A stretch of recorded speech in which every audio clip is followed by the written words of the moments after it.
Good morning. जय येशू सर्वांना. आज पवित्र ग्रंथामधून योबाचं पुस्तक याचा दुसरा अध्याय आणि 10वं वचन आपण बघूया.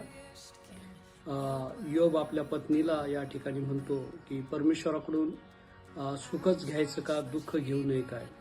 या सर्व प्रसंगी योबानं आपल्या मुखाने कुठलंही पाप केलं नाही.